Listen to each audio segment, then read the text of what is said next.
Russian তেল কেনার ব্যাপারে সব দেশের উপরে রেস্ট্রিকশন আছে, আমেরিকান রেস্ট্রিকশন। যুক্তরাষ্ট্রের সঙ্গে আমাদের কোনো গোপন চুক্তি নাই। এই যে চুক্তি সেটা আমরা প্রকাশ করে দিয়েছি।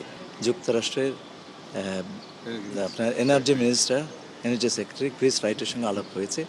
তার সঙ্গে আমি বেশ কয়েকটি বিষয়ে কথা বলেছি। আমরা গোপনীয়তার স্বার্থে এটা এখনও প্রকাশ করতে পারছি না, কিন্তু আমাদের প্রতি আমাদের জ্বালানি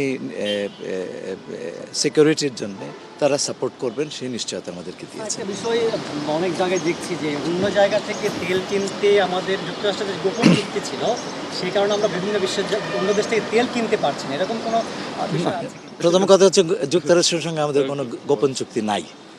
এই যে চুক্তি সেটা আমরা প্রকাশ করে দিয়েছি।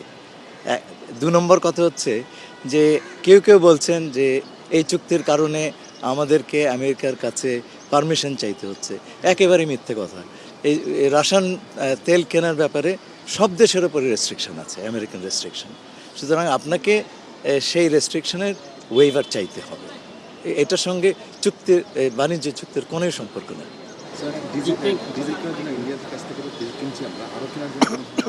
আমরা সব রকম সোর্স থেকে কিনবো। আমরা চাইছি যে আমাদের ক্রেতারা সুলভ মূল্যে এই ডিজেল কিংবা অন্যান্য এনার্জি প্রোডাক্টগুলি পান। তো দুনিয়াতে আমরা সবচাইতে সাশ্রয়ী যে সমস্ত সোর্স, সেটা ভারত হোক, সেটা মধ্যপ্রাচ্য হোক, সেটা যুক্তরাষ্ট্র হোক, আমরা সব জায়গাতেই চেষ্টা করছি। আপনারা সেটা জানেন।